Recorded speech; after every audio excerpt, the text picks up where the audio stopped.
Hey everybody, I'm back at it again. And so today we need to do a definition check. There's been a lot of things happening, and I wanted to take a quick second to define some important terms that will be critical to our understanding of what's happening in the American government and in the global geopolitical sphere. So the first term I want to touch on is meritocracy.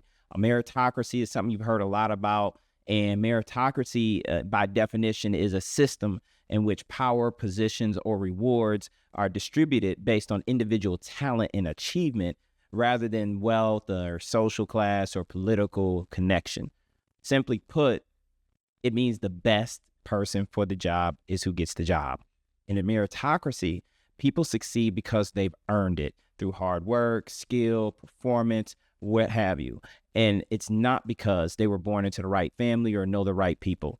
So, for example, a tech company might pride itself for being a meritocracy where promotions are based solely on performance evaluations in the open positions and is not based at all on office politics, seniority, or even personal relationships with the boss. The next definition I want to talk about is technocrat. Now, technocrat's been thrown around in different spheres, but technically what a technocrat is a government decision maker or a leader that's chosen for their technical expertise and professional background. It's about the specific value they bring for their actual learned knowledge and skill. And that's in contrast to their political popularity or charisma. They don't get chosen on political popularity or charisma. In other words, technocrats are experts, right? Such as economists, engineers, scientists, doctors, these sorts of people who are placed in positions of power to make policy based on the data. You want policy that's based on the data and their specialized knowledge. And in other words, I would tell you that a technocrat is an expert who goes into the government to solve problems. That's unlike typical politicians who, are more about popularity and social constructs that help develop an ideology or get people to follow an ideology that is really based on ideals.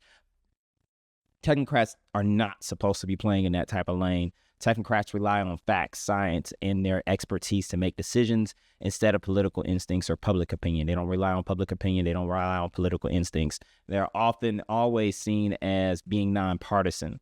So, for example, the pandemic task force was led by technocrats, that is doctors and scientists, the folks who do the virologists. There's people who, I forget their actual term, who track viruses and the multiplication and the self-manipulation of viruses. Those are the people who were leading the charge, and policy recommendations came from them based on their research and evidence and things like that rather than politics. For example, Dr. Anthony Fauci was a technocrat.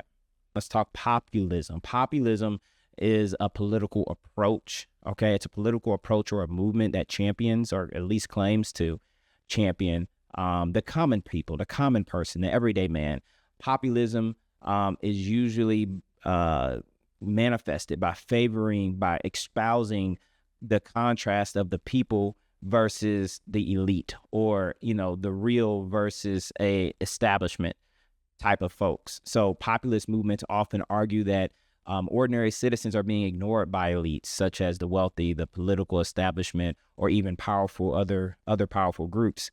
And so the populist movement's leader alone intends to present themselves as the true will of the people. They are someone who embodies the people's intentions and desires and will across the spectrum. So that's why populists exist. If you think about it, it's based on the word popular, and that means that they represent the popular will of the people. In other words, just to keep it in layman's terms, it means, like I said, politics for the little guy.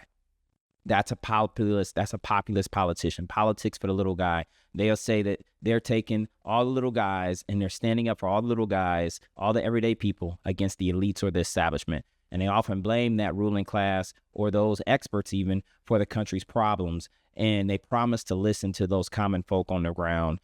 Populism is not strictly liberal or conservative. This idea is not based on one side or the other. It's just really about us versus them. You can have populists on the right, you can have populists on the left. So an example would be, if a candidate's speeches are full of populism, for instance, they'll often slam corporate insiders and career politicians. They'll slam those folks. They'll vilify them. They'll make them the enemy, and then they will vow to fight for the farmers, the workers, the everyday families, the ordinary families who are just trying to keep food on the table, they will vow to support them and fight against these career politicians, these corporate insiders, and what have you. For example, a well-known populist is Bernie Sanders. So the next one I want to get into is going to be getting more into the thick of where we are today as I release this video. It's oligarchy. Oligarchy, that really refers to governance by a few people, not one person necessarily, but by a few people. And it's often a small and privileged group that exercise their individual powers to strongly influence government policy and government actions, and more than likely for their own corrupt or selfish purposes. In an oligarchy, political control is held by essentially this circle of people, and they typically are like wealthy business owners, influential families, or military leaders, rather than the broader population. It kind of undercuts the idea of democracy and leading by, popular vote, because these folks are really the ones who are influencing the politicians to vote as they do in Congress. So just to keep it simple, it's again ruling of a country by a handful of people, especially the richest or most powerful individuals due to their wealth or economic influence, rather than all of the people making the real informed movements of the government. And those few people end up making the important decisions and often use their power to benefit themselves and not the average citizen. So, for example, I would say that some critics would use let's say, some people would use, for example, the idea that unlimited campaign contributions or donations could turn a democracy into an oligarchy, where the billionaires and corporate elites who have this money to donate end up driving the decision and the outcomes for elections and policies. For example, in top of that, there's a connection between those, and because of that, there's a connection between those who are actually in power, as in they're formally in government, and those who are actually kind of pulling the strings behind the scenes because of their money or their power or influence. So a great example that you may have heard of already is, for instance, Vladimir Putin. He runs an oligarchy where there's a bunch of oligarchs who are the ones with the money, the power, the influence, who run around basically funding things and doing whatever that Vladimir Putin allows them to do in the country. And in turn, they support him and he supports them. So it becomes a small group of people who essentially end up influencing the outcome of the country. The next one we're going to talk about gets even closer to home when we get into this term called authoritarianism. So authoritarianism is a form of, it's a form of rule of government that suppresses political freedoms and civil rights and results in a concentration of power in the hands of one person or even a small group of rulers. What I would say is that in an authoritarian system, there really are not many checks and balances on that leader's power or that group of people's power. And opposition, the free press, public dissent, those are really tightly controlled and sometimes outright banned, and leave essentially the ruling party or the ruling regime unchallenged. So there's not a lot of pushback allowed or tolerated. They get put down. So for an example, if we notice, for example, if the press or we as the citizens notice that the government's arresting critics and or canceling elections, I think many people will start to, draw a conclusion that that country or this country or whatever is moving toward an authoritarianism where the leaders rule, they're unchecked, and citizens end up losing their rights.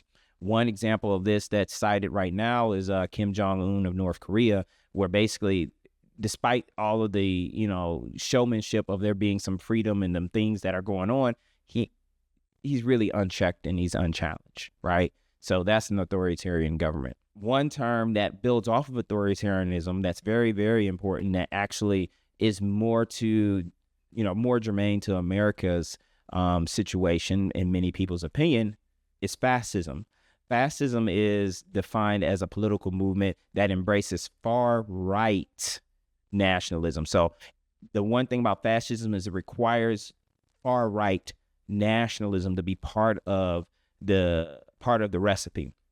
And then there's forceful suppression of any opposition to that far-right nationalism, and it's all overseen by an authoritarian government. So we now talking about using authoritarianism to push the country to the far right, and then to also eliminate anybody who tries to pull it back to the left. Fascist regimes, they essentially exalt the nation. They glorify the nation, that state or that country, And often they might even get into specific races or groups or ethnic groups of people within the country that are above others. They might say that this group is the prime group of this nation, and this nation is only of these people. And they do that all above the individual rights, freedoms, and liberties of every citizen. They give it to those who they feel are prime of the national identity. What happens then is that everyone else is demanded to follow a strict obedience to this leader of the authoritarian government, and anyone who dissents is crushed. Freedoms are gone.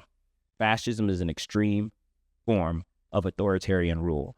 And what you can do is imagine a dictatorship where, the government is ultra nationalistic. That is, they're overly obsessed with national pride, and they don't allow people to disagree. And they often use intimidation or violence to silence opponents. Individual rights are heavily restricted, and the government insists that everyone must unite behind its leader and ideology for the supposed glory of the country. If you here, for example, if you notice protesters being jailed and the government shutting down newspapers, for instance, one might start to wonder if these actions resemble the 20th century authoritarian regimes that we've known about in the past, or, for example, Mussolini, Italy, the most well-known, I would say, authoritarian fascist regime that we talk about historically, right? And then there's also the one we know of that was built by small mustache man. I won't say his name, but that particular gentleman, also Mussolini, these are some of the classic fascist movements that have happened in history. Just to summarize, I want to be very clear about this stuff. And so I'm going to show you a quick chart here. This chart hopefully makes it very clear. If we look here, authoritarianism, fascism, and oligarchy.